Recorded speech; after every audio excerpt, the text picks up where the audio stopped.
Assalamualaikum warahmatullahi wabarakatuh. Perkenalkan, nama saya Didik Tegara Priyandi dengan NPM G1F020027. Di sini saya akan mempresentasikan hasil tugas besar saya dalam mata kuliah Desain Basis Data. Saya di sini akan membawakan presentasi mengenai sistem informasi transfer rekening dari PT Matra Unika Tama Sidoarjo.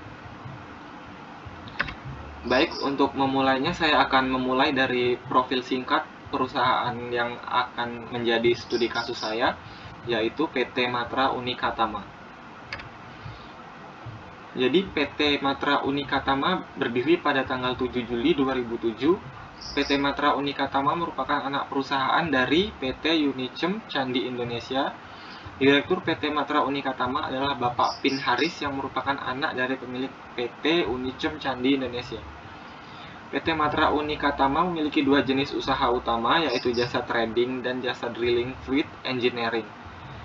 Perusahaan ini melayani perusahaan-perusahaan tambang di Indonesia seperti PT NNT atau Newmont Nusa Tenggara, PT Pertamina, PT Chevron, dan PT Freeport.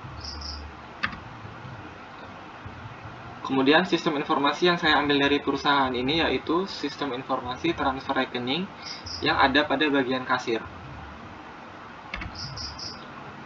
Deskripsi dari sistem informasi tersebut yaitu sistem ini digunakan oleh perusahaan PT Unika Tama ini untuk membantu kasir dalam mencatat transaksi transfer dengan baik, sehingga data-data yang berkaitan dengan transaksi dapat dikelola dengan mudah dan cepat.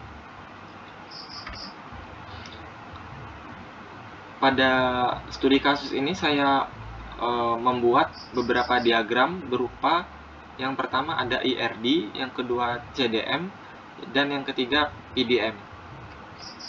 Kita mulai dari IRD terlebih dahulu. IRD merupakan Entity Relationship Diagram.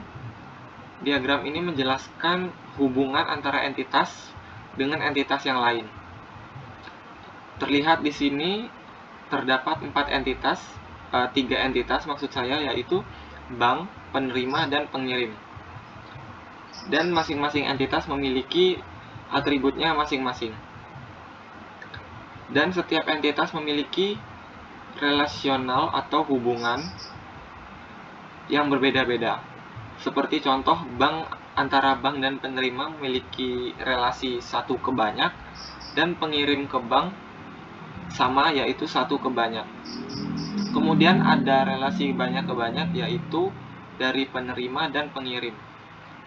Dan relasi ini menghasilkan tabel baru, yaitu transfer, yang memiliki atribut tambahan seperti dana transfer, ID transfer, tanggal transfer, jenis pembayaran, biaya transfer, nomor rekening pengirim, dan nomor rekening penerima.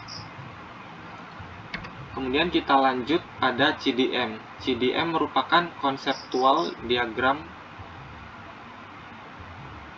Pada diagram ini dapat dilihat bahwa susunan tabel-tabel yang nantinya akan digunakan oleh database. Seperti di sini ada tabel bank yang berisi ID bank sebagai primary key dan nama bank.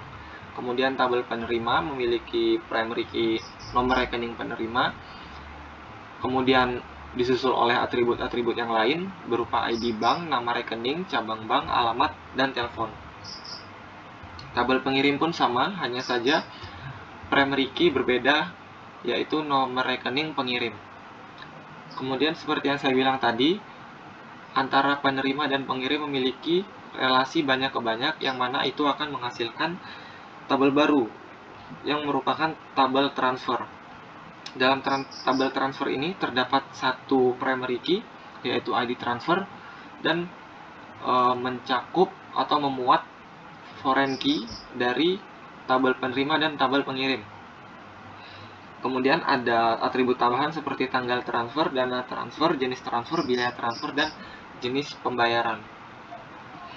Kemudian yang terakhir ada PDM, yang merupakan physical diagram. Ini sama dengan CDM, namun dalam PDM ini terdapat tipe data yang akan digunakan dan jumlah length. Seperti di sini contohnya pada tabel bank, ID bank akan menggunakan tipe data integer, nama bank akan menggunakan varchar.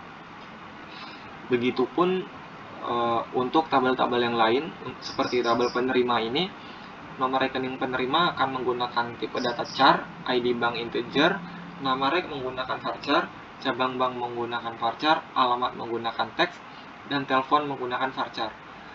Begitu juga dengan tabel transfer dan tabel pengirim, masing-masing memiliki tipe data yang berbeda-beda. Itu saja yang bisa saya sampaikan.